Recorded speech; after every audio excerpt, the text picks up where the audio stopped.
Hi there, I'm Dr. Michael Andevito. I'm an HCI researcher, a transgender woman, and a content creator on TikTok. I'm here to tell you about how transfeminine people like me get attacked when we try to help our communities, how algorithmic systems make it much, much worse, and how we can help fix this issue through design. But first, I want to talk about one of the creators of my study. Participant 3 is a 27-year-old transgender woman with no specific media or advocacy training who decided to get on TikTok, throw on some cat ears, and start providing hope, health information, and a living example of how trans people can be happy and successful and goofy and loved. She puts a lot of time and effort into this, and when I asked her why, she said something I found to be heartbreakingly familiar. I was just so miserable living as a boy that I was like, fuck it, I'll take all the negatives and not have to do this anymore. And the fact that there were positives kind of blew me away. I wanted other people to be able to see that. That's why participant 3 puts the time in, to help people. And it worked. She grew a huge community. She became a role model. She literally became the reason some other folks felt safe transitioning. And then came the slurs, the attacks, the coordinated reporting campaigns, the death threats, the direct harassment of her followers. Participant 3 chose to serve her community by becoming publicly visible as a transgender woman, and she used TikTok to do it. Her reward? Trapped in a morass of harassment, abuse, and hate speech. I call this dynamic the algorithmic trap of visibility.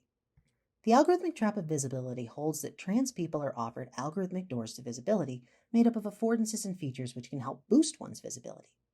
Those algorithmic doors exist in a context where online visibility in particular is more important than ever for trans people.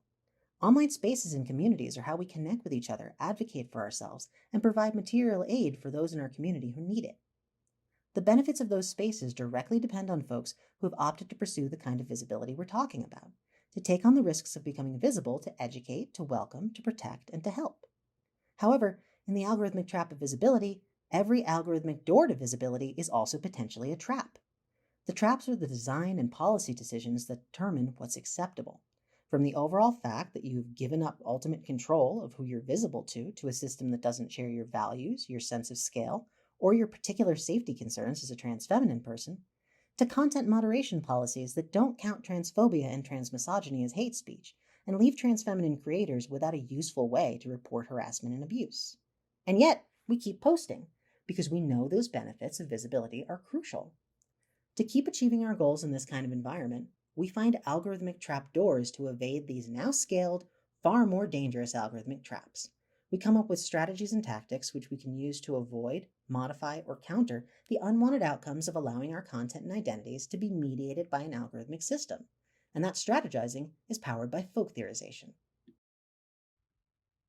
A folk theory is an intuitive, informal theory that an individual develops to explain the outcomes, effects, or consequences of some aspect of the world.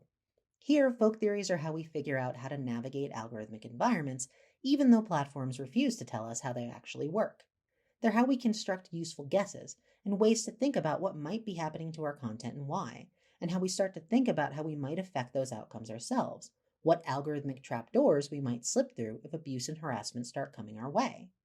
To figure out which algorithmic trapdoors we can try and escape through, transfem creators start by building an overall folk theory of how TikTok forms audiences and distributes content. And here, mostly that takes the form of the expanding stages folk theory. This is participant 4's version of the expanding stages theory, which I asked her to draw out for me. First, the post goes out to your followers. If the video is a dud with that first group of viewers, it pretty much only gets distributed on the following page. Its time on the For You page is done. If the video does well, it winds up on the For You page of folks who TikTok somehow thinks are likely to follow you if shown the right content. Then, if you do well there, you go to the general For You page. You're at the beginning of some level of virality. Importantly, this version of the theory also asserts that TikTok frequently makes mistakes during this process. When TikTok gets it right, it sends you to an audience that is genuinely receptive to your content, that wants to watch, enjoy, engage, and learn from it in a positive, constructive way. It sends you to what most creators I know call your side of TikTok, where folks like you and content like yours is welcome. When TikTok gets it wrong, though, it sends you to the wrong side of TikTok, where there's plenty of engagement to be had, but it's not constructive engagement.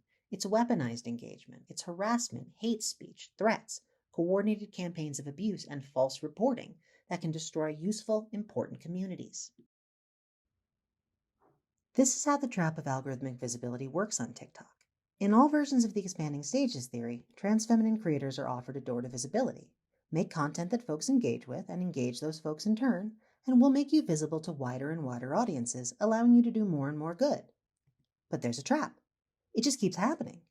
If things go well for you, the system keeps distributing your video to more and more people like the people that are engaging, and that's great. But if things turn around on you and suddenly most of the engagement is harmful and abusive, the system keeps distributing your video to more and more people like the people that are engaging, and now that's horrifying and traumatizing.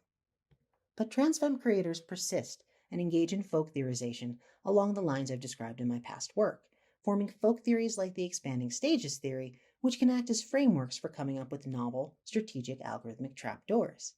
Let's take a look at how that plays out using comments as an example.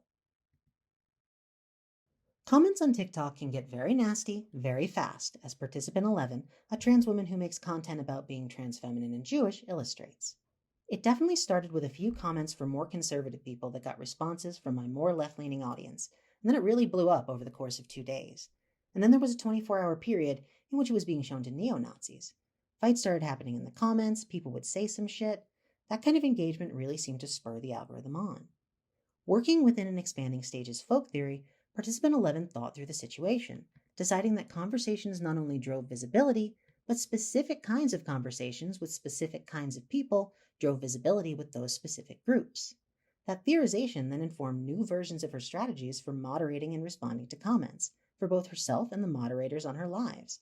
No more engaging with the trolls for participant 11 or her followers, because correcting anti-Semitic transphobic hate looks the same as agreeing with it to the platform. Participant 11's folk theory of TikTok allowed her to figure out what to do to protect herself, without sacrificing her goals. She didn't have to do something like turn off comments, which would cut off the very discussion and community that she's trying to create in the first place. So what can we do to help transfem creators and other marginalized creators navigate and overcome the algorithmic trap of visibility? First, many of the problems creators talked about get much worse when distribution gets big and spirals far out of the creator's control or expectations. We need a way for creators to slam the brakes on content distribution when they see things taking a turn for the worse, without doing something like making a video private or deleting it entirely, which destroys existing visibility and often precludes future positive visibility. I'm proposing that platforms like TikTok implement an algorithmic emergency brake that would allow a user to remove a piece of content from algorithmic distribution overall, or better yet, based on set thresholds such as rate of distribution to non-followers. Second, most of the other problems creators talked about came down to decontextualization. Decontextualized negative interactions driving distribution to hateful audiences. Decontextualized language triggering moderation systems to mute and block the victims of attacks instead of those who were clearly the attackers. We need better mechanisms for user-side contextual input into algorithmic systems. We can consider interventions as simple as extended input fields in the reporting process, so moderators can get more information on why content might be something like hate speech in that specific context, as well as more complex solutions, such as a system of creator-side flags which can be used when interacting that will let a creator literally tell the system that their comment was just rebuking trans misogyny or racism, and not meant to be read as a cue to bring in a new audience of trans misogynist racists. There's a lot more in the paper, including algorithmic community, identity flattening, and cultural context folk theories, a discussion of algorithmic paternalism, and an extension to my folk theorization framework, introducing actionable and demotivational folk theories.